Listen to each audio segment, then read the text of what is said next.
Nation Fit in 10, welcome to day 15. And if you have not checked your email yet, please do so because I sent you your new numbers. And so you'll notice a little bit of difference there, not massive, but a little bit of a change.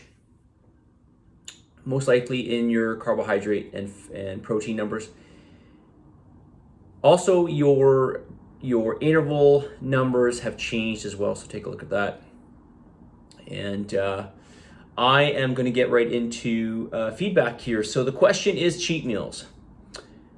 Are cheat meals okay? So for the challenge, I'm going to say no. And you shouldn't really require them because you're getting a sufficient amount of calories. And that's not to say that you aren't experiencing hunger, but certainly not. I mean, it's very early on.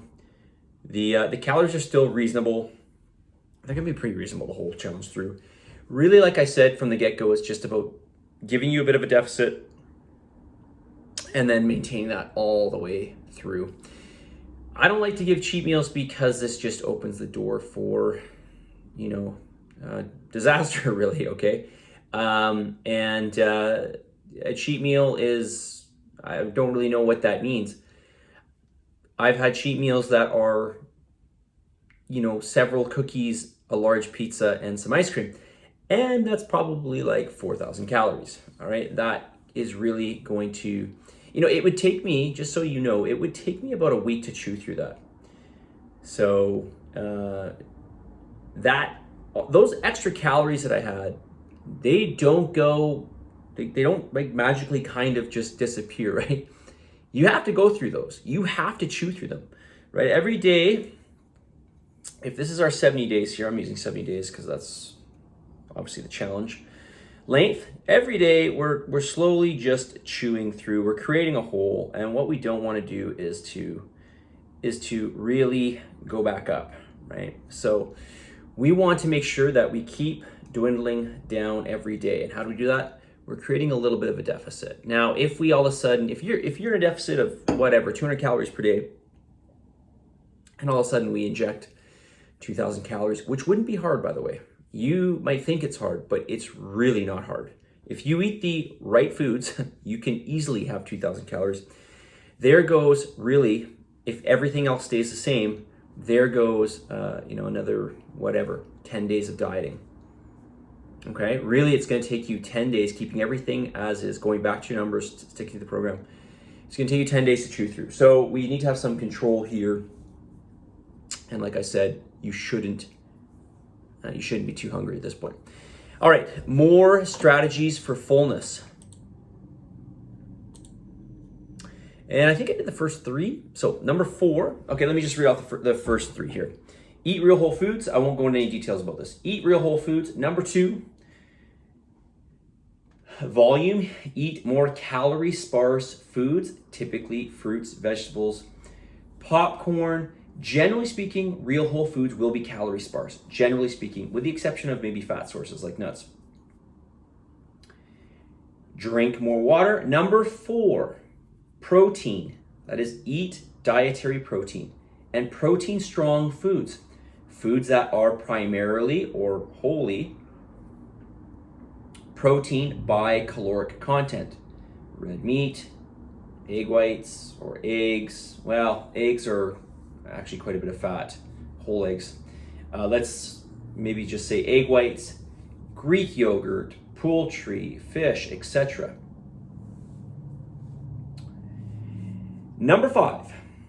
Okay, well, I guess I should say that protein is, if you don't already know this, I did mention this several times, protein is the most satiating macronutrient. It is the most satiating macronutrient. You are going to feel full. And believe me, you've probably never splurged. You've probably never said, man, I'm just going to eat as much chicken as I can or as much steak as I can. It just doesn't happen, right? You're going to eat a little bit, you're going to feel full. Number 5, fiber. Get more fiber. Fiber is very, very satiating. Fiber is typically found in very calorie-sparse foods. You can get fiber in a whole whack of foods. In particular, a lot of vegetables and fruit, not all vegetables and fruits, but we could take some examples like apples or oranges. or berries.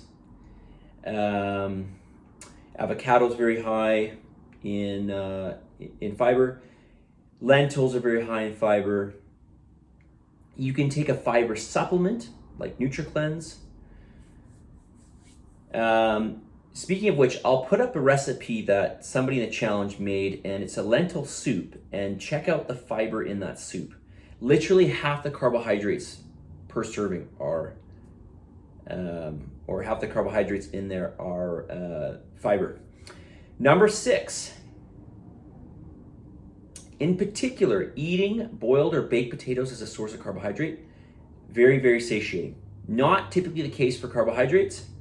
Carbohydrates typically aren't that satiating unless you're eating something that's very low calorie but lots of volume, like perhaps popcorn.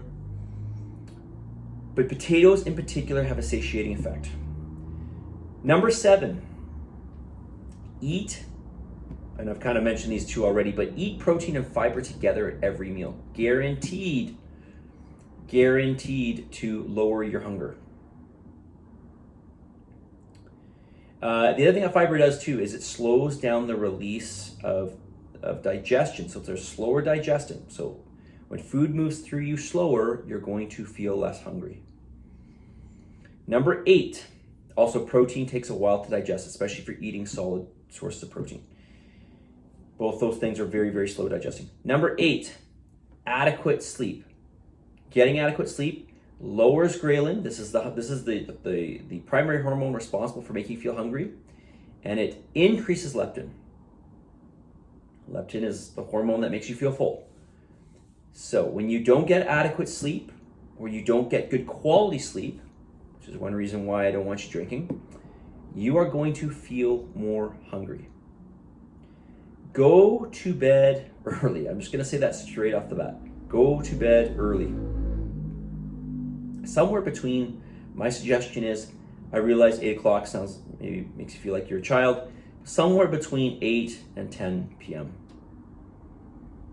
And stress less. How am I doing for time? Well, almost 7.5 minutes. Probably should have saved these. Stress less. Both cortisol, which is released when you stress, and serotonin, this is something that we seek when we are under stress, compete for the same structural component, in particular the amino acid tryptophan. And so when your cortisol levels are high, when you're stressed out, you're going to have less serotonin. Okay, the thing that makes you feel good. And how do we get that back? Well, if we eat a lot of sugar, for instance, we can raise our serotonin level, And so typically when we stress, not everybody, but a lot of people, when they stress, they seek to raise their serotonin, and they do this by eating food, in particular food that we would typically consider comfort food. All right, so stress is a state of mind. So put everything into perspective. Sometimes we stress over things. You got to ask yourself, why are you actually stressing over this? All right, stress is just a state of mind. All right, message of the day. It's a very simple one, but it's so important. And that is consistency, consistency, consistency. It's all about being consistent with something reasonable over time. It's very, very simple, but it's very, very hard. There, again, it's that happy medium. It's that balanced lifestyle, if you want to call it, between a happy medium level of calories and appropriate macros, which I think makes a big difference. Well, it does. And being consistent with that, okay? Being consistent with exercise. Nothing of extremity. Extreme will not last. We've got to be consistent with something reasonable, all right? Positive energy, positive vibes, believe in yourself, for the love of God, give some gratitude, and I'll talk to you all tomorrow. Wow, it's almost 10 minutes.